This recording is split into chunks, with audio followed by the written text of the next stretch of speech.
Minister, I welcome your comment that your government thinks there is no future for Hamas in a future government in Palestine. How we operationalise that, to use the word that was taken, I think, about the maritime supply route, is the challenge, because on one hand you've correctly identified Israel has a right to defend itself in accordance with international humanitarian law, but we have in Hamas an entity which, if you go to the statements of Ghazi Hamad, have indicated that they intend to repeat October 7 as many times as they are able until they destroy Israel. Yep. So what discussions is your government having, and you can't tell me details obviously, but are there discussions occurring as to how the international community remove Hamas from power if we're going to tell Israel they can't do it? Well, there's a lot in that. First, Hamas is a terrorist organisation that is dedicated to the destruction of the State of Israel. So it is not just today, it is in so many statements. We have made clear the view from the Australian government, I think the Australian Parliament and community, I hope, that they have no role in the future governance of Gaza.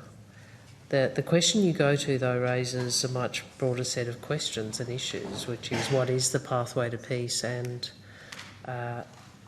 the process by which there can be genuine progress on a two-state solution, and what other governance arrangements that are associated with that.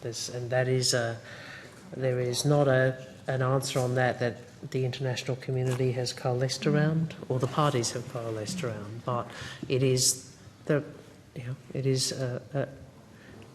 one of the right questions to ask. So is the government or our officials in the UN seeking to lead any discussion, start a process of getting I don't consensus? think we're not the central player in the Middle East. I think leading would be.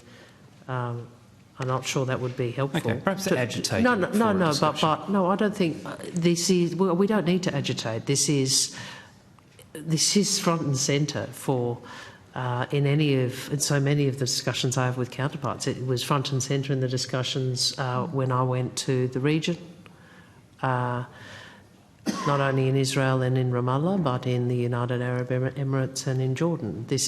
People are very seized of this. There is not, I think, a pathway yet, but people recognise this is one. It's not the only one, but it's one of the sine qua nons of that pathway to peace. So my concern, Minister, I guess, is as I look in history, and so I think of the liberation of Mosul as an example, when ISIS attacked the Yazidi people, the United Nations Security Council was very quick to condemn it and then call on all able nations to join the fight to destroy ISIS. And despite the horrific destruction that occurred in Mosul, the thousands of civilians who were killed, it's even become an International Committee of the Red Cross case study for the application of international humanitarian law. Nobody called for a ceasefire. People accepted the fact that ISIS had to be defeated. And so there's a conundrum here for our engagement with Israel in that we don't have a plan to remove Hamas, and yet Hamas has indicated if they remain in power, they will repeat the atrocities of October 7. And so I guess I'm trying to understand what discussions we are part of, what we are doing within, as you identify, the limited role we may play to try and push for a solution that Israel can go, yes, the international community will partner with us in dealing with Hamas, as opposed to repeating what we saw after 2014, where Hamas just rearmed and reoffended. I'll ask Mr McLaughlin first to give you some information. Senator, thanks. It's a rich tapestry that you've painted there, or woven rather. The world's moved on bit since Mosul. It's clear that this issue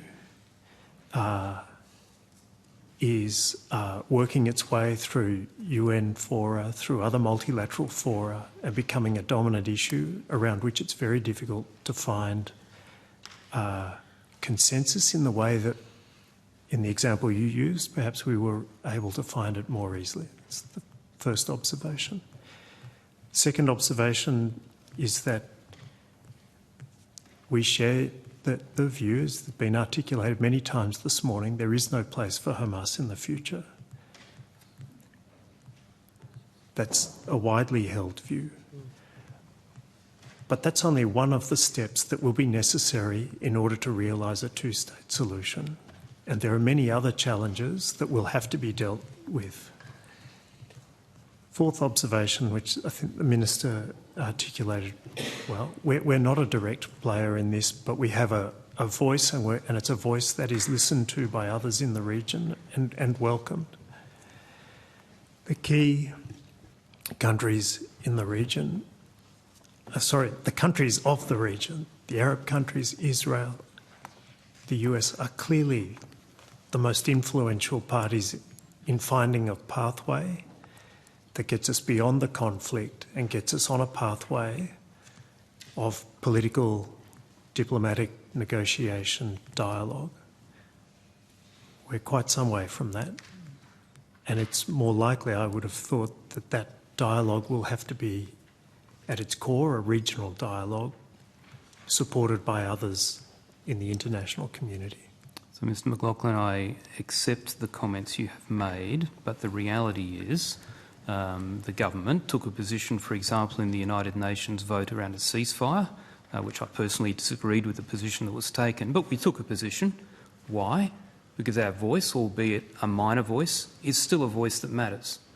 And so I still think we have a role to have clear in our own mind the position we want to take in terms of working with the international community, including those key regional nations, to put our voice forward around the fact that we have to have a plan to allow Israel to go, the threat that we have a legitimate right to defend ourselves against is going to be dealt with by the international community, because history has shown that if nobody steps up to help them, that threat just keeps on coming back because it has a raison d'etre of the destruction of Israel and its people.